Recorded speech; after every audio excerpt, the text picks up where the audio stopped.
What are you doing, puppy? Why are you licking me? Do you not know who I am? Cease and desist at once. Ah! How's it going, folks? Welcome to the video. Today's background noise brought to you by crickets, possibly cockroaches, I don't really know, and also somebody singing Bruno Mars, maybe like 3 or 4 houses away. It's pretty hard to tell. Actually, hang on a minute. No, it's Matt Yahoo. Yeah, they're singing One Day by Matt Yahoo. That's actually a really good song, but this person is not the most amazing singer in the world. That's actually kind of a theme for this area as well, because there are a couple of people around here who like to sing karaoke, like that's really their only hobby apparently, and they're sadly not great singers. There's like a girl next door who sings a lot. She's like Adele and Celine Dion, and it's really not great. I'm sorry. And then there's a woman like another next street across the way who is even louder somehow, despite being further away, who also sings pretty terribly and likes her power ballads, if that's what those songs are. Are they power ballads? Is that Celine Dion? Her genre? I don't really know. Oh, we also live near an airport. I'm going to stop this recording now. So today is October 31st. It's obviously Halloween. Halloween isn't really huge in the Philippines. We don't necessarily, I say we, like I'm from here, we don't necessarily celebrate Halloween over here like we do in the West. There isn't really trick-or-treating as such. We do, however, like to remember the dead. There I go again with the we. I've really been absorbed into the culture. That's okay, it's cool. Anyway, yeah, so here, you know, the dead are remembered, and it's kind of the same back home in Ireland as well. You know, I remember back in, you know, in secondary school we used to have like a book of remembrance or something like that, which we would sign for the dead. So I'm going to talk about somebody that I've lost who taught me a great deal, and that would be my grandfather. So yeah, let's talk about him. So my grandfather died about a year and a half ago. As with really all of our extended family, we weren't really especially close. However, I did know him better than I know most of our extended family back home. So yeah, I did actually spend a fair amount of time with him, around him, learning about him and learning from him, as I mentioned. And I want to impart some of the things that he taught me, or even if I can't impart them, because I think it's more of a lived experience thing than a told thing, I can at least share it, and I think that's valuable and important. We can always learn from our elders and whatnot, so yeah. Girlfriend's dancing in the background. I love that woman. Anyway.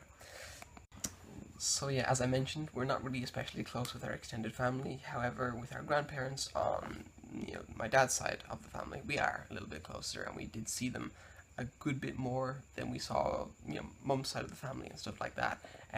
They would come down from Dublin, you know, a couple of times a year, or maybe even a couple of times a month during, say, the summer when we were off school and things like that. And yeah, it was alright to get to see them. You know, they were your grandparents. You know, they're not always the coolest people to hang around with, but as you get older, certainly you do begin to value them a lot more and see how important they are, for sure. I want to talk about really like 2 times that I spent with my granddad that really left an impression on me and taught me lessons that I will remember for the rest of my life. The first is when I was quite a bit younger rather. I think maybe like 10, and the other time is much more recent. I think when I was perhaps 19 or 20, when I was still doing my bachelor's degree in Dublin, in Ireland. So the first time I really learned something huge from my grandfather was when I was, yeah, like I said, around 10. I was having like some existential issues, like as maybe begin to happen around that age, because you're growing up, you're realizing a lot more things about yourself and about the world, and you're beginning to learn that, hey, you know, you're not going to be alive forever, you're not going to, you know, always be young, you're going to grow up, you're going to grow old, eventually you're going to die, and the nature of life and stuff like that. Maybe that doesn't occur to all 10-year-olds, but it occurred to me, because I guess I like to think about that kind of stuff, or I liked to think about that kind of stuff, sort of like, you know, the whole big question of why are we here? What is life? What's happening with this thing that we're experiencing, all of us, on this spinning rock of doom and whatnot. So I remember I remember being painfully aware of my body and my mortality and stuff like that at that age, because I have this small condition, a medical condition. It's called Raynaud's disease, where you have poor circulation to your extremities, like your hands and your feet and maybe even your nose. It's basically where the capillaries seize up in cold weather and stop working. So the majority of blood flow to those extremities still works, but by and large, you're getting a lot less blood flow and thus a lot less heat to those extremities. As such, I've always had quite cold hands and feet. My nose tends to get quite cold too. It's something I deal with quite, I don't even think about it now. It's not even something that bothers me in the slightest now, especially since I live in a really hot country now. But back then it really bothered me. It made me feel scared. It hurt, especially back then when I hadn't experienced much pain, and that was the most painful thing to me, to be, kind of cold all the time and to feel stiff in my hands because they were so cold. And it sort of reminded me that, hey, people are fragile, people aren't built to last forever. And I was becoming aware of that, I feel, at a young age, and I was dwelling on it. It became a really big deal to me at a very, very young age. And my granddad took that away. He took that fear away in the most amazing way possible. And I'm not going to be able to say it like he did, but I'm gonna say what he said anyway, or I'm gonna tell you what he said anyway. I'll be paraphrasing because it happened a long time ago, but it doesn't matter. I want to talk about it. So I remember going to my dad first about this thing, this problem that I had with my my hands and the cold that I was feeling, the pain that I was feeling, and the fear that it was giving me. The whole like this is making me so uncomfortably aware that I am finite, that I will expire one day, and that my body is vulnerable, and that I am prone to this pain, this weakness, and it just made me so sad and so uncomfortable in myself. My dad said, okay, if you're afraid of this kind of thing, maybe your granddad is somebody you can talk to about it. And he's like, your granddad's visiting this weekend, you can, save the question, and you can sit down with him and talk to him. So I did just that. So I remember my granddad coming that day, running up to him, giving him a big hug. He always wore the sweaters, and funnily enough, he wore Lynx, Axe deodorant. It was kind of funny, but I always remember that. He's really, really nice to hug, a really good guy. And I remember taking him aside and being like, "Hi, I really want to talk about something that's kind of bothering me." In only the seriousness and poignancy that a small child can have, where they're so upset about something and it's so deeply important to them that they have to express it, and they're so serious. It's really sweet. But yeah, I talked to him about it, and I remember him, like, he showed me his hands. He sat down at the dinner table, and he was like, my hands, I feel pain in my hands too. And he showed me how his joints were like a little bit like swollen and stuff like that. And he said that they were sore. It was kind of stiff, in the mornings and the evenings, and especially during the winter months and stuff like that, because it's just a fact of growing older. This happens to your body. And like I said, there's no way that I can put it in the totally comforting way that he put it, but he said that when you get to his age, you'll just be ready. You'll just know that it's fine to be this way, that it's okay, and that it's not the end as such. It's like you're just there, and you're prepared to be there. You've had so many experiences that have led to this point that you have accrued the personal strength to deal with the struggles of old age, and to carry the weight of old age, as it were. He used to say this thing, I better not butcher it on camera, but he said, "As you are now, so once was I. As I am now, so will you be." And I know that's kind of like a famous thing, like that is a said thing, but he said it a lot.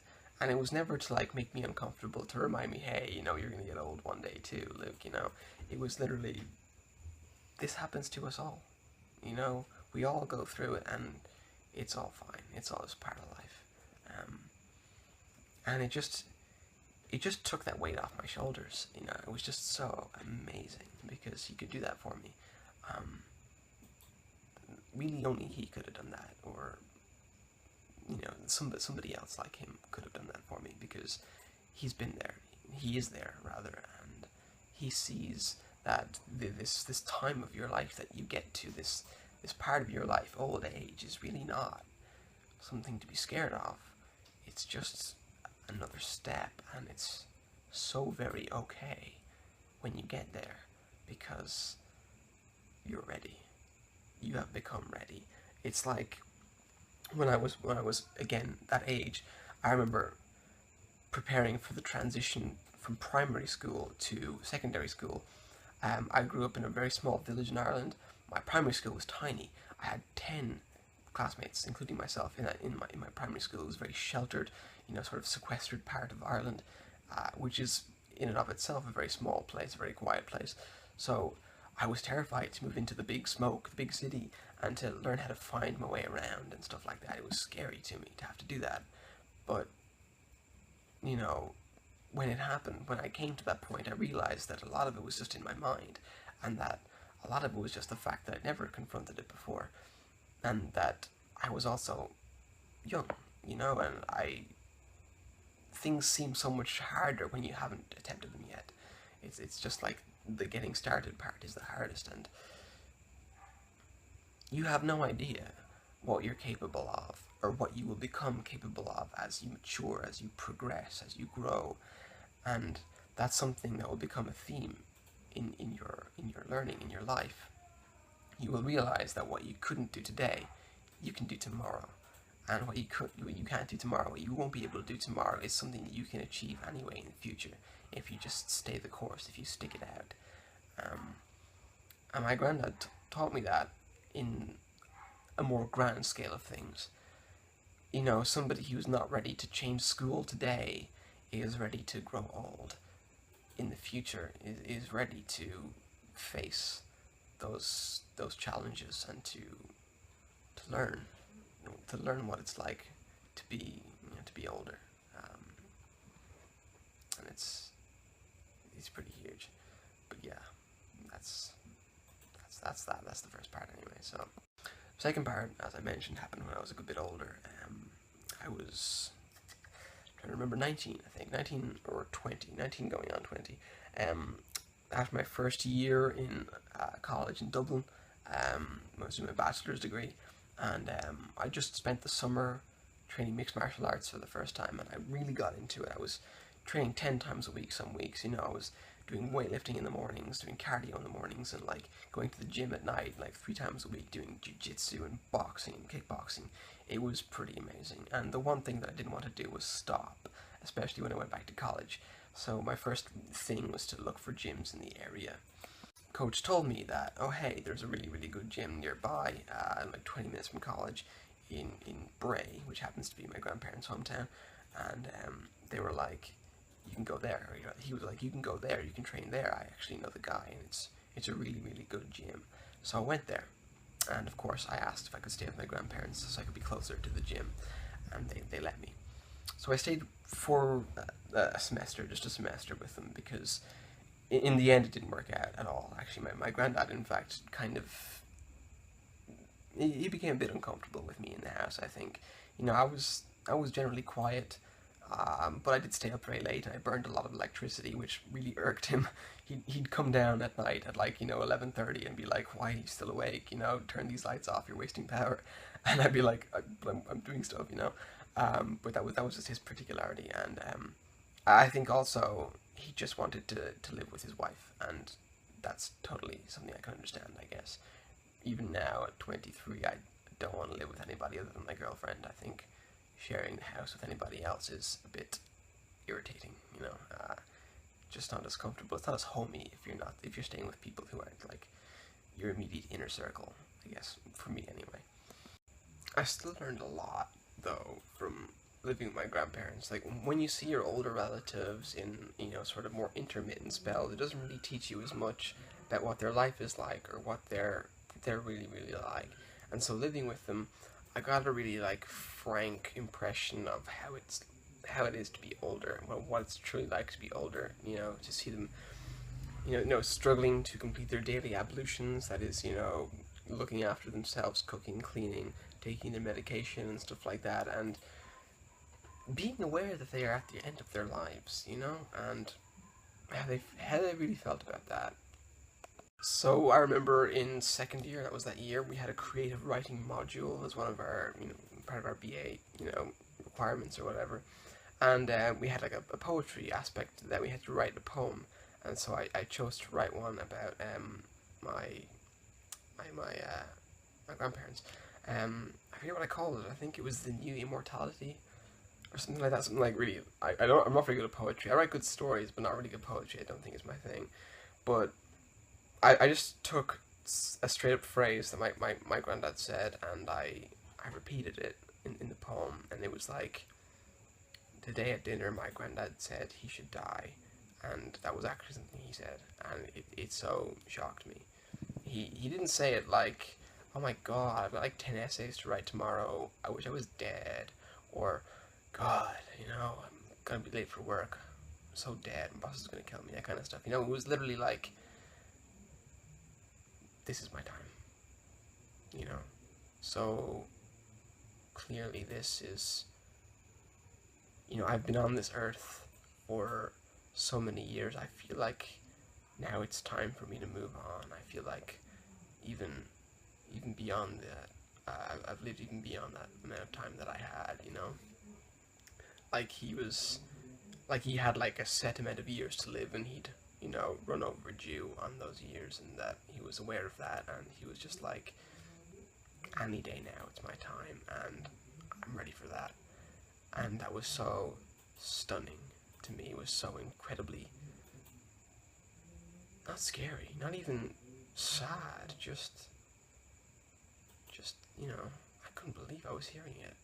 But at the same time, I understood, because once again, coming from him, it didn't feel,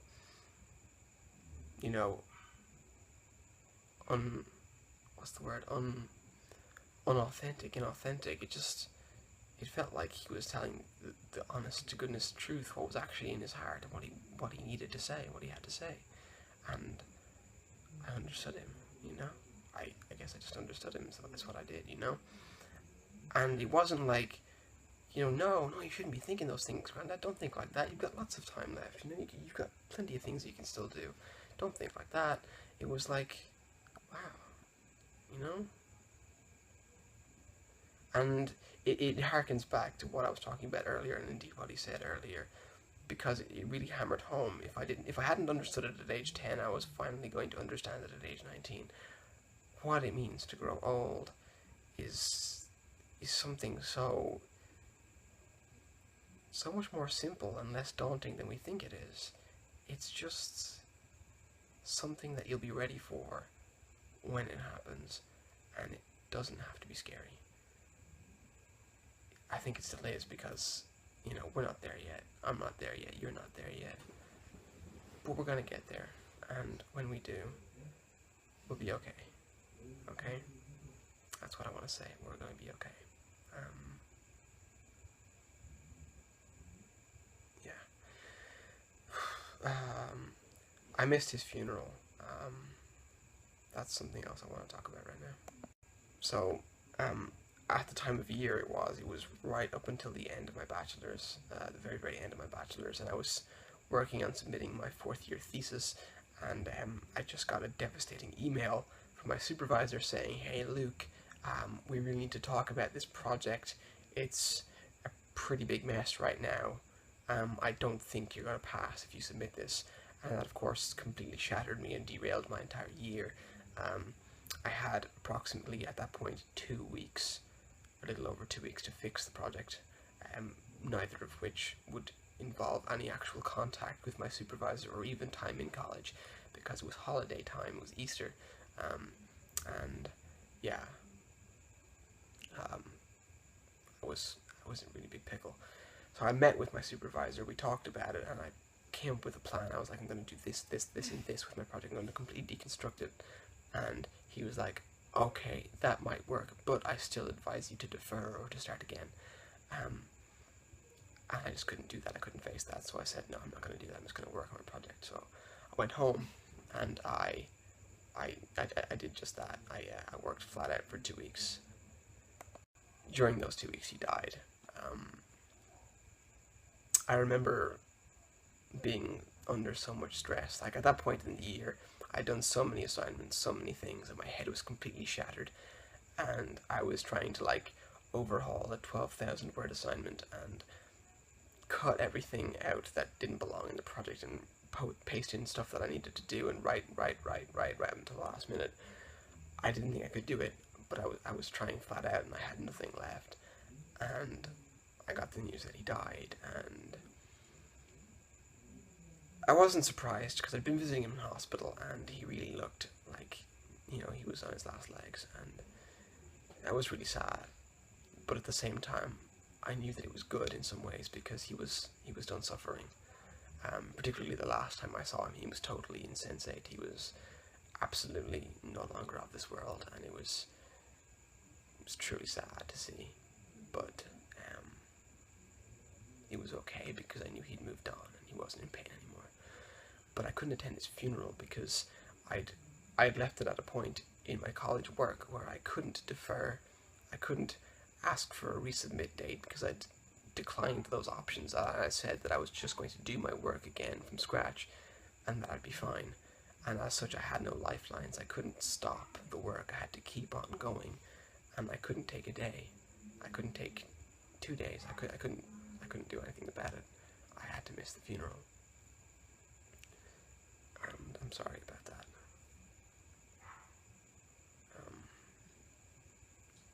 He didn't deserve me missing his funeral, for sure. Like I said, he was a bit of a complicated man. He had a temper, for sure. But he was still a good person to me, definitely. For sure, definitely a good person. People, we don't talk about if you want to become immortal, have a family. If you want to live on, never die, have a family, because they will live on through you. And for sure, I have more than just his nose, alright? This big old thing in the middle of my face that I actually hate so much. I have more than just this gigantic bird beak nose. I have those memories and those words which will last me for a lifetime, and will last my children and their children for a lifetime too, because for sure I'm going to say them.